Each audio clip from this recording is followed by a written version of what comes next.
시편 150편 중에서 두 번째 단락에 해당되는 두 번째 제2권의 책이라고 하는 것이고요. 이것은 의도된 편집입니다. 시편들을 또는 그들의 이런 시들을 모은 거예요. 그런데 이 시가 다윗부터 또는 그 이전부터 시작해서 바벨론의 포로로 잡혀간 그때까지의 시들을 모은 거다 보니까 그 시간의 역사가 굉장히 깁니다. 그래서 일단 정확한 시대를 판단하기는 조금 어려운 부분도 없지 않아 있다라고 하는 점이고요. 오늘 말씀부터는 다윗의 시가 아니라 고라 자손이라고 하는 이스라엘의 한 지파의 시들의 모음이 시작되는데요. 특별히 오늘 말씀 42편은 이스라엘 백성들이 바벨론에 포로로 잡혀간 것을 배경으로 지은 시라고 하는 주장에는 이견이 없습니다. 학자들은 이 시가 바벨론에 포로로 잡혀갔던 그때를 배경으로 기록한 시다라고들 설명을 합니다.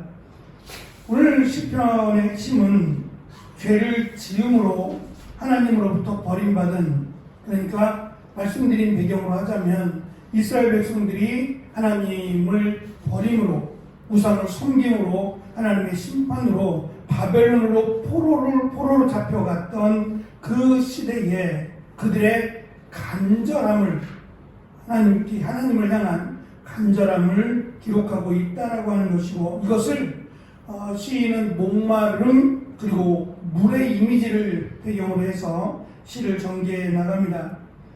마치 하나님으로부터 멀어진, 그리고 하나님으로부터 버림받은 자가 사슴이 마치 시냇물을 찾아 갈급함같이 하나님을 바라고 있는 이 모습을 감성적인 언어와 이미지로 묘사합니다. 먼저 시냇물을 찾기에, 목마른 사슴이 시냇물을 찾기에 갈급함으로 지금 하나님을 찾는데요. 먼저 내 영혼이 말한 이 영혼이라고 번역된 이 단어는 삶 또는 생명이라는 의미를 가진 단어입니다. 그래서 더 정확하게 번역하자면 온 몸과 마음을 다하여 생명의 근원이신 하나님을 찾습니다라는 의미를 가지고 있습니다.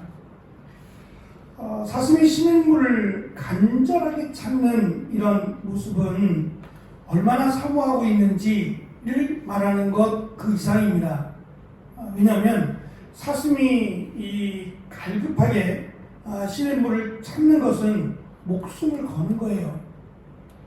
예를 들면 사슴이 물을 마시지 못하면 죽는 거잖아요.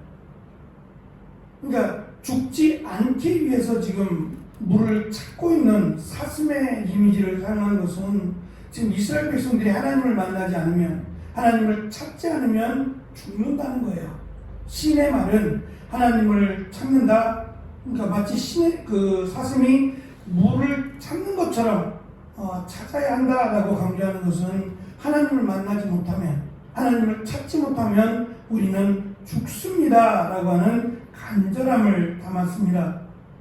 3절에 보면 하나님을 만나지 못하면 곧 죽을 것 같은 느낌이 온 몸과 마음을 다하여 눈물을 흘리는 모습으로, 그래서 이 눈물을 마치 식사로, 식량으로 삼을 정도로 그렇게 우는 거예요. 아침 저녁으로 계속해서 하나님을 만나지 못함, 하나님이 우리를 버린 것에 대해서 마치 눈물이 양식이 되는 것처럼 이렇게 눈물을 흘린다고 말하는데요. 8절로 가보시면 이건 시인의 고백이자 시인의 생각이에요. 8절에 가면 낮에는 여호와께서 그 인자함을 베푸시고 밤에는 그 찬송이 내게 있어 생명의 하나님께 기도하리이다 라고 얘기해요. 그러니까 지금 시인의 노래는 현실이에요. 지금 현실이 하나님이 우리를 버리셨기 때문에 마치 사슴이 물을 먹지 못하면 죽는다라고 하는 갈급함으로 물을 찾고 있는 것처럼, 그렇게 우리는 하나님께 버림을 받았다, 하나님을 찾지 못하면 죽는다라고 하는 이런 그 안타까운 마음으로 눈물을 흘리고 이 눈물로 양식을 삼고 있지만, 반대로 하나님의 입장에서는 우리를 버린 게 아니라는 거예요. 그러니까 현실적인 우리의 입장에서는 눈물로 양식을 삼을 수밖에 없지만, 하나님은 우리를 인도하시고 우리를 보호하시고 있다라고 하는 것을 하나님의 입장에서 지금 8절은 설명합니다. 시인이 이토록 하나님 뵙기를 사모하는 것은, 이 시인을 가장 괴롭히는 것은 지금 주변 사람들의 비아냥거림인데요. 너희 하나님이 어디 있느냐? 하나님이 있다면 너희들이 이 모양 이 꼴이냐? 라고 말하는 것이 지금 말씀드린 그 배경이라면, 지금 이들을 조롱하고 있는 자들은 바벨론 사람들이겠죠. 왜냐하면 적어도 믿음의 사람들은 하나님께 기도하기를 쉬지 않았으니까. 우리가 잘 아는 다니엘과 세 친구들이 때만 되면, 시간만 되면 하나님을 향해서 기도했던 것처럼, 그런데 그 모습을 바라보는 바벨론 사람들은 뭐하라고 이렇게 하느냐? 너희 하나님이 어디 있다고? 너희 하나님이 계신다면 너희들이 이 모양 이 꼴로 놔뒀겠느냐? 라고 하는 비아냥거림, 이것이 하나님의 영광을 가린다라고 생각을 한 거예요. 그러니 하나님을 만나고 하나님께서 우리와 함께 하여 주시기를 지금 기도하고 있는 겁니다. 시인은 4절에 가면 그 너무 아픈 마음, 또 그 눈물로 음식을 삼는 그 마음을 회복하기 위해서 지난날의 모습을 떠올리게 되는데요. 그 지난날의 모습이란 4절에 있는 것처럼 성의를 지키는 이라고 설명되고 있는 종교적 절기예요. 절기 때가 되면 수많은 흩어졌던 이스라엘 백성들이 예루살렘 성전을 향해서 몰려오죠. 그 몰려올 때 하나님께 예배 드리기 위하여, 하나님께 제사 드리기 위하여 이 몰려오는 그때의 감격이요, 그때의 기대와 그때의 기쁨과 감격을 떠올려 보는 겁니다. 그때는 그랬는데 예루살렘 성전을 향하여 이 나아가는 그 발걸음이 얼마나 기쁘고 복됐었는데 라고 그 감격을 회상해 봅니다. 하지만 4절에 가면 오히려 그것이 자기의 마음을 상하게 했다라고 설명을 해요. 왜냐하면 지금의 현실이 돌아갈 수 없기 때문이죠. 아무리 절기가 돌아오고 6월절이 돌아오고 이런 절기들이, 이스라엘의 절기가 돌아와도 돌아갈 수 없는 그 절박함을, 이 절망적인 상태 때문에 오히려 마음이 상해버렸다라고도 고백을 합니다. 하지만 시인은 이 절박한 상황 속에서도 하나님께 소망을 두라라고 강조해 줍니다. 그 이유를 6절과 7절에서 기가 막히게 풀어갑니다. 요단 땅과 헤르몬산과 미실산을 시인은 꺼냅니다. 요단 땅, 헤르몬산, 헐몬산인데요. 미살산, 이 세 지명에 대한 공통점이 있어요. 시인이 이 세 지역, 요단 땅, 헤르몬산, 미살산이라고 하는 이 세 지역, 우리에게는 조금 생소한데요.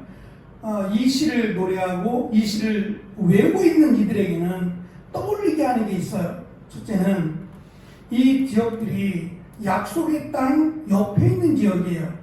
그게 약속의 땅과 무관한 곳이에요. 다시 말하면 지금 이스라엘 백성들이 머물고 있는, 이스라엘 백성들이 살고 있는 땅은 마치 약속의 땅과 근접한 그 지역처럼 지금 떨어져 있는 바벨론이라고 하는 그런 하나님의 약속의 땅과는 거리가 먼 땅에 있다라는 것을 지금 강조하는 거예요. 그러니 그 땅에 살아갈 때가, 그 약속의 땅에 거할 때가 얼마나 행복했는가라고 하는 점을 이렇게 기억하게 함이고요. 두 번째는 약속의 땅을 비롯해서 이 요단 땅이나 또는 특별히 헤르몬 산이나 미살산, 이 지역은 물의 근원지예요. 물이 여기서부터 시작한다는 거예요. 여기서부터 시작해서 요단강이 흐르고, 그리고 갈릴리 바다를 채우고, 그것이 넘쳐서 사해 바다에까지 흘러가게 되는 가장 큰 젖줄이란 말이에요. 생명의 근원이 되는 이 젖줄이 바로 이 약속의 땅 옆에 흐르고 있다는 겁니다. 그런데 사슴이 시냇물을 찾아 갈급하는 거예요. 안 맞잖아요.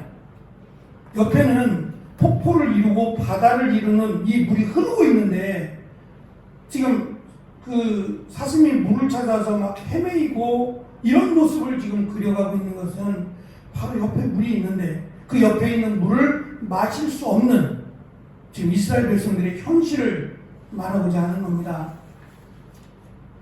세 번째는 이 헤르몬산에서 또는 미살산에서 시작한 물줄기가 큰 폭포를 이루고 또 바다가 되어서 7절에 보면 나를 엄몰하나이다 라고 표현을 해요. 그러니까 이 물이 이들에게는 양식이 되고 식수잖아요.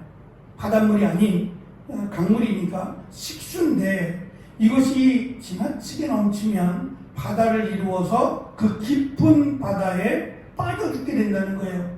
그러니까 하나님의 은혜인데 이 하나님의 축복과 은혜인 물이 넘치게 되면 오히려 심판의 도구가 된다는 거예요. 분명히 하나님은 이스라엘 백성들에게 축복에 그래서 적과 꿀이 흐르는 땅이었어요. 그런데 이것이 지나치게 되면 오히려 심판의 도구가 되어버린, 그러니까 이것을 이 수위를 조절하시고 이것이 정말 적과 꿀이 되기도 하실 뿐만 아니라 때로는 이것이 그들을 함몰시키는 심판의 도구가 되는 이 이유가 마치 지금 시인이 말하고자 하는 것처럼 하나님의 말씀에 순종할 때는 적과 꿀이 흐리되지만 적과 꿀이지만 하나님의 말씀을 거역하고 하나님을 버리면 이것이 마치 큰 바다가 되어서 이들을 함몰시키는 저주의 도구가 되기도 한다라는 겁니다. 다시 말하자면 사슴이 시냇물을 그토록 찾아 헤매지 않아도 하나님이 도우신다면 얼마든지 물을 마실 수 있다는 거예요. 하지만 하나님으로부터 버림받고 하나님으로부터 하나님께서 우리를 버리시면 그 사슴이 물을 먹어봤자 얼마나 먹겠냐고요. 그 물도 찾을 수 없을 만큼 그런 그 사망의 위급한 지경에 이르게 되니 이스라엘 백성들에게 비록 현실적으로는 불가능해 보이고 현실적으로는 죽음의 위협이 올지라도 하나님만을 바라고 하나님의 은혜를 구하라고 지금 시인은 이 노래하고 있는 겁니다. 그래서 시인은 하나님의 침묵처럼 보이고 하나님 응답하시지 않는 것처럼 그렇게 보여지고 또 원수들이 비아냥거리는 그런 도무지 답을 찾을 수 없는 그런 상황 속에서도 포기하지 말고 하나님을 바라라고요. 그러면 언제 이스라엘 백성들이 가나안 땅을 생각이나 했어요? 그 땅의 주인이 되리라고는 기대라도 했냔 말이에요. 오히려 애굽 땅에서 나온 그것으로 잠깐은 좋았지만 홍해바다 앞에서 그토록 원망하고 또 이스라엘 광야에서 그렇게 불평하던 툭하면 원망하고 불평하던 이스라엘 백성들이 아니었냐고요. 그 백성들을 버리지 아니하시고 하나님이 그 광야 가운데 40년을 지키시고 또 약속의 땅으로 인도하신 것은 하나님이 다 하신 거 아니냐고요. 이스라엘 백성들이 뭐 한 일이 뭐가 있어요?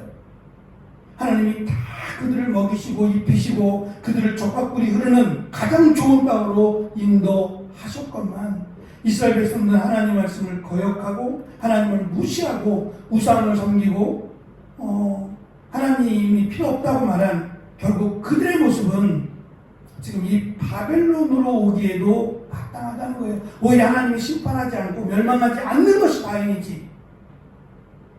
그러나 지금은 답도 보이지 않고 절기 때 예루살렘을 향하던 그 발걸음조차 전혀 기대할 수 없는 그런 상황으로 아침 저녁으로 그 일만 생각하면 눈물을 흘릴 수밖에 없는 그 모습이 현실이지만 그럼에도 하나님이 여기까지 인도하신 그 하나님의 능력과 은혜를 생각한다면 하나님은 또다시 기적을 베풀어 주실 거라는 거예요. 그리고 이 기도처럼 놀랍게도 이스라엘은 예루살렘으로 돌아가요. 물론 이 시에는 고백되어 있지 않지만 우리는 그 다음 일을 알잖아요. 그 다음 일이라는 것은 놀랍게도 예루살렘으로 돌아온다는 거예요. 이 시인의 고백처럼 이루어진다는 거예요. 예루살렘으로 돌아왔어요. 그런데 돌아온 이스라엘은 하나님이 보내신 예수 그리스도를 죽여요. 십자가에 못 박아 죽이고 그 피를 우리에게, 우리의 자손들에게 돌리라고 말합니다. 그래서 결국 이스라엘은 완전히 멸망을 당하죠.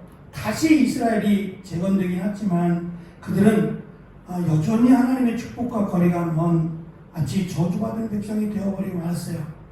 오히려 예수 그리스도가 이스라엘에서 나왔는데 그들은 예수 그리스도를 믿지 않습니다. 이것이 얼마나 그 순환되는 이스라엘 역사인가를 보여주는 단편적인 예가 되겠죠. 그렇다면 우리도 하나님의 은혜 가운데 여기까지 왔어요. 우리가 무언가를 해서가 아니라 정말 하나님의 사랑과 자비하심과 은혜로 여기까지 오게 된 거예요.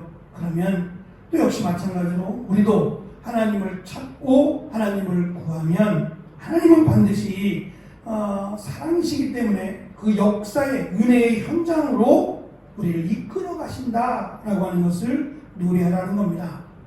어찌되었든 간에 결코 하나님을 떠나지 말 것과 눈에 보이지 않고 때로는 하나님이 침묵하시는 것 같더라도 하나님의 은혜를 구하라. 잠잠히 하나님의 은혜를 구하라.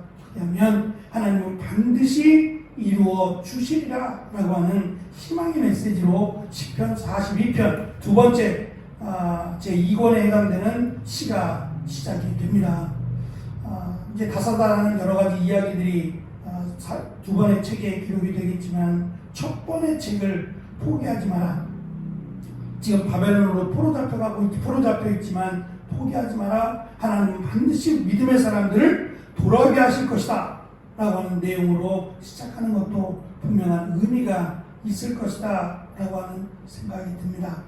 한 주를 마무리하면서 과연 나는 하나님의 은혜를 바라는 마음으로 하나님의 은혜 가운데 사는 한 주간이었는가를 생각해 보며 또 하나님께 조금 더 기쁨으로 가까이 나아가는 또 주일이 되어지기를 소망합니다.